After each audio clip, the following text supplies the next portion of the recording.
नमस्कार विद्यार्थी मित्रांनो आणि वाचकांनो, हा जो व्हिडिओ आहे या व्हिडिओचा विषय असा आहे की नारायण मूर्ती आणि धीरूभाई अंबानी आणि हर्षद मेहता यांना अर्थशास्त्राचा नोबेल पुरस्कार देण्यात यावा। हे माझं नवीन पुस्तक पण आहे आणि मी जे नवीन पुस्तक लिहितोय दुसरं balance sheet of India, the prime minister of India as a CFO, या पुस्तकामध्ये पण हा टॉपिक आहे आणि एक सेपरेट पुस्तक पण आहे। तर कसं आहे माहीत आहे का की धीरूभाई अंबानी, हर्षद मेहताचा विषय थोडा वेगळा आहे। धीरूभाई अंबानी आणि नारायण मूर्ती सर म्हणजे रिस्पेक्टेड पर्सनॅलिटी आहे।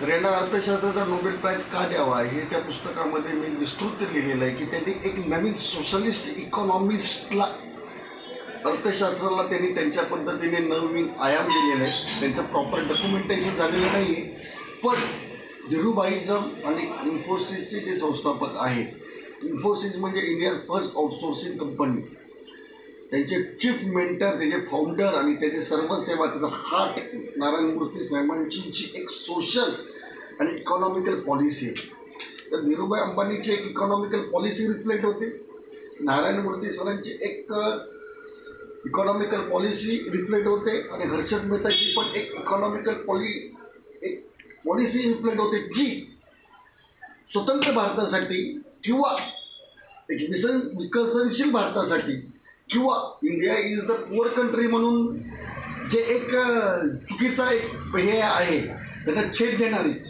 अशी ही इकॉनॉमिकल कन्सेप्ट आहे। त्याच्याविषयी मी माझ्या पुस्तकात लिहिलेलं आहे आणि रिझर्व्ह बँक ऑफ इंडियाच्या धोरणाचं पण त्याच्यामध्ये विश्लेषण आहे की कसं आहे माहीत आहे का की धीरूभाई अंबानी, नारायण मूर्ती यांनी डॉलरमध्ये पैसे कमवलेले, रुपयामध्ये पैसे कमवणं आणि डॉलरमध्ये पैसे कमवणं यात फरक आहे। कारण का रुपयामध्ये पैसे कमवणारा माणूस स्वतःसाठी पैसे कमवत असतो आणि जो डॉलरमध्ये पैसे कमवतोय तो देशासाठी कमवत असतो। आणि नारायण मूर्ती साहेब आणि धीरूभाई अंबानी यांनी अमेरिकेतून प्रचंड पैसा भारतात आणलेला, अमेरिकेचे जे डॉलर्स आहेत ना ते भारतात आणणारे ही व्यक्तिमत्व आहे। तर डॉलर हे देशाचं उत्पन्न आहे आणि रुपया हे माणसाचं वैयक्तिक उत्पन्न आहे। अनेक अर्थशास्त्रीय कन्सेप्ट्स मी त्या इलॅबोरेट केलेलं आहे आणि मुंबई शहराचं इकॉनॉमिकल महत्त्व काय आहे, कारण का हा पैशाचा प्रवाह अमेरिकेकडून मुंबईकडे, मुंबई शहराचा काय इकॉनॉमिकल जागतिक अर्थशास्त्रामध्ये, अर्थव्यवस्थेमध्ये मुंबईचा रोल काय आहे, किती की पोझिशनला मुंबई आहे, तेवढा की पोझिशनला जगातलं कुठलंच शहर नाही। तरीसुद्धा महाराष्ट्रीयन माणूस ओरडत असतो, तरी महाराष्ट्रीयन माणूस आर्थिकदृष्ट्या हे झालेला आहे, तर त्याच्यामध्ये महाराष्ट्रीयन माणसाचा शहाणपणा कमी पडतो। मराठी माणूस शिवाजी महाराजांचा आदर्श घ्यायला खूप कमी पडलेलं आहे। शिवाजी महाराजांनी सुरत लुटलं होतं, मी कुठलं शहर लुटाय सांगत नाही, पण तो एक पुरुषार्थ होता।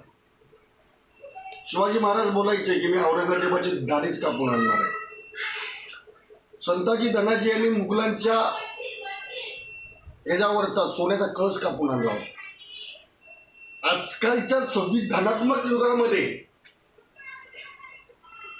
असं काय करायला मी कुणाला सुचवत नाही आणि संविधानाचा पाया शिवाजी महाराजांनी हे केलेला आहे। बाबासाहेब आंबेडकरांच्या प्रकांड बुद्धीवर शिवाजी महाराजांच्या विचारसरणीचा खूप पॉझिटिव्ह इफेक्ट होता। माझं तर असं म्हणणं आहे 16व्या शतकातले शिवाजी महाराज, 19व्या शतकातले डॉक्टर बाबासाहेब आंबेडकर हे मला कधी कधी एकच व्यक्तिमत्व वाटतात, एवढं लोकांच्या विचारसरणीमध्ये प्रचंड साम्य। तर मी हे सगळं त्या पुस्तकात इलॅबोरेट केलेलं आहे, तर वाचकांनी ते वाचावं ही नम्र विनंती। थँक्यू, धन्यवाद।